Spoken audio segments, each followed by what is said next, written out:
theonomy, just for our viewers, your viewers, everybody who's not familiar with the topic, theonomy is it's a combination of two words, theos and nomos, meaning law, theos. So it's two Latin words. It's God's law. And so I would advocate and say that every, not just a mere professing Christian or a progressive Christian or somebody but every genuine regenerate Christian, born again, true blue Christian, delights in the law of God. Now, you have to humor me a little bit here, because you probably are aware I'm a Calvinist, and I know that you're not. Last time I checked, but you've been respectful towards that doctrine. But I am. So I'm going to look at that. I'm going to say, all right, once saved, always saved, security of the believer. The one point in the tulip that everyone in the Christian world likes, the one that they'll borrow. Not so much limited atonement, but perseverance of the saints. So if someone's saved, they're not losing their salvation, and they have this new heart, malleable heart, softened, receptive to the things of God, the heart of stone taken away,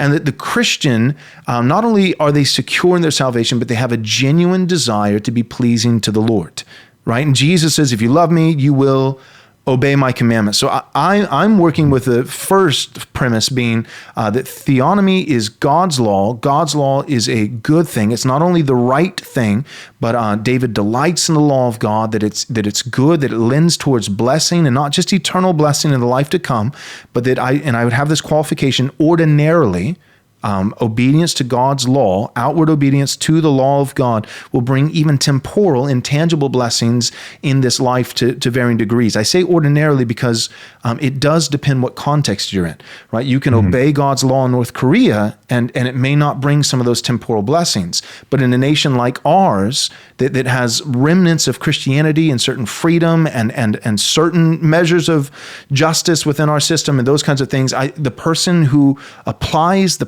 principles of Christ, even if they reject the person of Christ, they're unregenerate, but they simply outwardly live according to God's laws.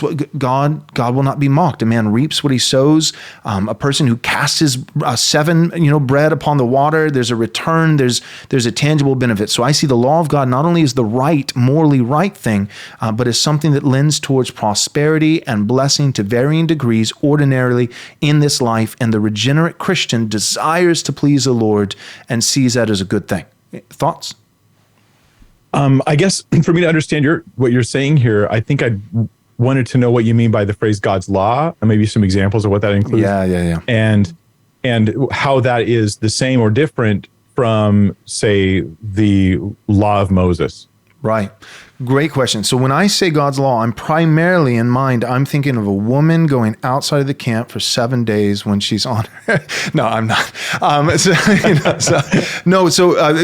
Thank you, because this is why it's helpful to have you on here, so I don't just assume. I know I'm being super basic. I'm being super duper basic. That's helpful. Let's just start there, and then we'll move forward. You're absolutely right. So I'm coming from a Reformed tradition. I'm a Reformed Baptist, and confessionally Reformed, not just Calvinistic Baptist, a Baptist who has adopted Reformed soteriology view of salvation, but confessionally Reformed is what I mean when I say Reformed. So there's Westminster Reformed guys, that's on the Presbyterian side of the aisle, lots of great brothers there.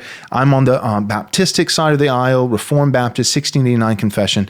In the confession on the law of God, what you see both in the Westminster and the 1689 is that the law has three uses within the Reformed understanding and three divisions. And the three divisions of the law would be ceremonial, civil, and moral. Moral being synonymous with the Decalogue, the 10 Commandments. And so we find the 10 Commandments in Exodus chapter 20.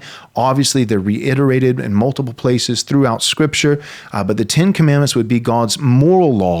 And the Reformed tradition is going to see God's moral law as eternal, that the law of God, in terms of his moral law, it did not enter into human history merely through Moses at Mount Sinai on tablets of stone, but it actually is eternal, and it first enters human history. It's eternal in the mind of God.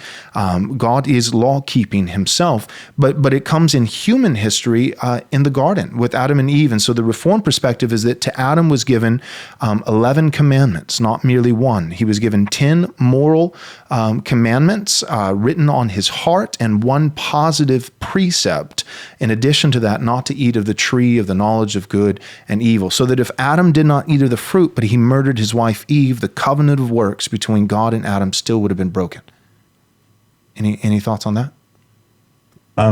So when you say a theonomist is I'm just not clear on how to distinguish your current explanation from what every Christian already holds. Right. That's what I'm trying to do here, is to show how common it is. Go ahead. Let's tease it out a little bit, right? Yeah. So would you suggest that a theonomist is a person who believes that Christians should obey God's moral laws? Because that obviously would be something that would be indistinguishable from probably every Christian group out there. Yes. So there's obviously in writing. Yes, there is. So there is more specificity. But to start with that point, you're right. Every Christian says we should obey the 10 Commandments, but not really. And I'll push back, just a little bit there. Antinomianism, I think, is one of the most pervasive false doctrines in the church today. Like, there's so many people are afraid of, that's a Pharisee or legalism. Legalism is one ditch on the side of the road. Antinomianism is the other. And I think that American evangelicalism at large is far more frequently falling into this ditch of antinomianism than it is legalism. So that being said, I think sadly, what I've described so far, you're right, is really, it's not some special brand of Christianity known as, theonomy, but it's really just Christianity. Sadly, though, I think even just Christianity has become a little bit few and far between these days. But I'll add to that, with the 10 Commandments, even within faithful Orthodox Christianity, there would certainly be a spectrum of debate about the Sabbath, the 4th commandment. Big news, really big news. Our next Right Response Conference is in the works. We've got a number of things already lined up and organized. This is what we got so far. The whole conference, 3 days long, on postmillennialism and theonomy. And the speakers, Dr. James White, Dr. Joseph Boot, Gary DeMar, and of course yours truly, Pastor Joel Webbon. We've got a great lineup. We've got great topics. If you want to find out dates and location and registration and anything else, go and visit our website, rightresponseconference.com. rightresponseconference.com.